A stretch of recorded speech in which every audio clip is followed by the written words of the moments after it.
Transição planetária. Mensagem psicografada pelo médium Divaldo Pereira Franco, autora Joana de Ângeles. Opera-se na Terra neste largo período a grande transição anunciada pelas Escrituras e confirmada pelo Espiritismo. O planeta sofrido experimenta convulsões especiais, tanto na sua estrutura física e atmosférica, ajustando as suas diversas camadas tectônicas, quanto na sua constituição moral. Isto porque os espíritos que o habitam, ainda caminhando em faixas de inferioridade, estão sendo substituídos por outros mais elevados, que o impulsionarão pelas trilhas do progresso moral, dando lugar a uma nova era de paz e felicidade. Os espíritos renitentes na perversidade, nos desmandos, na sensualidade e vileza, estão sendo recambiados lentamente para mundos inferiores, onde enfrentarão as consequências de seus atos ignóbeis, assim renovando-se e predispondo-se ao retorno planetário, quando recuperados e decididos ao cumprimento das leis de amor. Por outro lado, aqueles que permanecerão nas regiões inferiores estão sendo traduzidos à reencarnação, de modo a desfrutarem da oportunidade de trabalho e de aprendizado, modificando os hábitos infelizes a que se tem submetido, podendo avançar sob a governança de Deus. Caso se oponham às exigências da evolução, também sofrerão um tipo de expurgo temporário para regiões primárias entre as raças atrasadas, tendo o ensejo de serem úteis e de sofrer os efeitos danosos da sua rebeldia. Concomitantemente, espíritos nobres que conseguirão superar os impedimentos que os retinham na retaguarda estarão chegando, a fim de promoverem o bem e alargarem os horizontes da felicidade humana, trabalhando infatigavelmente na reconstrução da sociedade, então fiel aos desígnios divinos.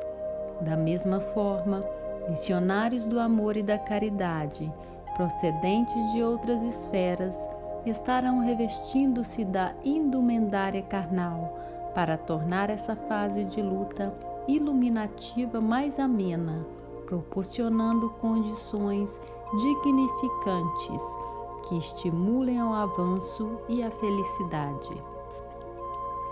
Não serão apenas os cataclismos físicos que sacudirão o planeta, como resultado da lei de destruição geradora desses fenômenos, como ocorre com o outono que derruba as folhagens das árvores a fim de que possam enfrentar a invernia rigorosa, renascendo exuberantes com a chegada da primavera, mas também os de natureza moral, social e humana, que assinalarão os dias tormentosos que já se vivem.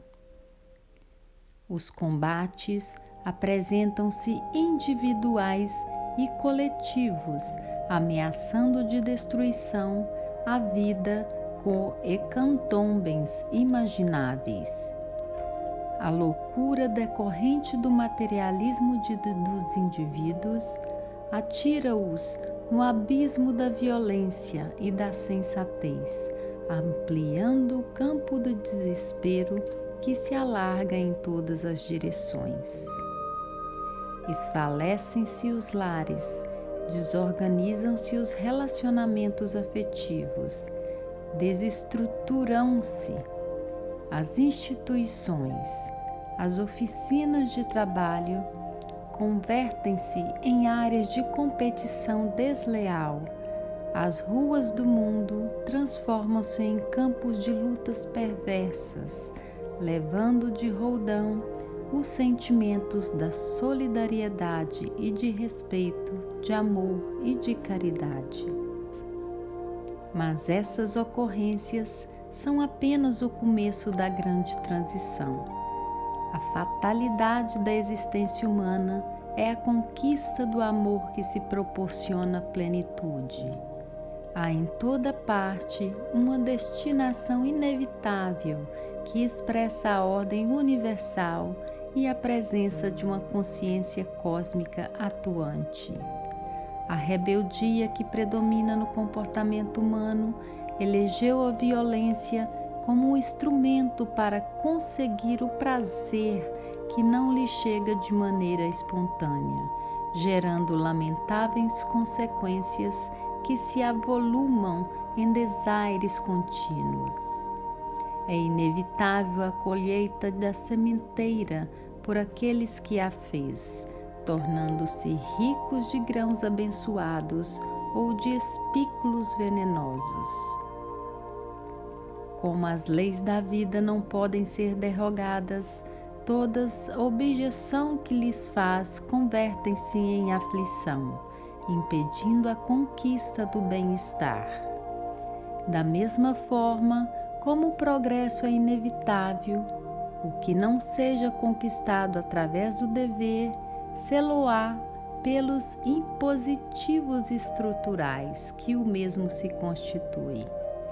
A melhor maneira, portanto, de compartilhar conscientemente da grande transição é através da consciência de responsabilidade pessoal, realizando as mudanças íntimas que se tornem próprias para a harmonia do conjunto.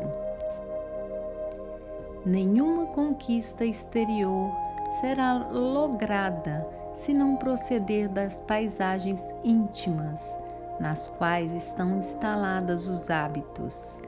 Esses de natureza perniciosa devem ser substituídos por aqueles que são saudáveis, portanto, propiciatórios de bem-estar e de harmonia emocional. Na mente, esta é a chave para que seja operada a grande mudança. Quanto se tem domínio sobre ela, os pensamentos podem ser canalizados em sentido edificante, dando lugar às palavras corretas e a atos dignos. O indivíduo que se renova moralmente contribui de forma segura para as alterações que se vêm operando no planeta.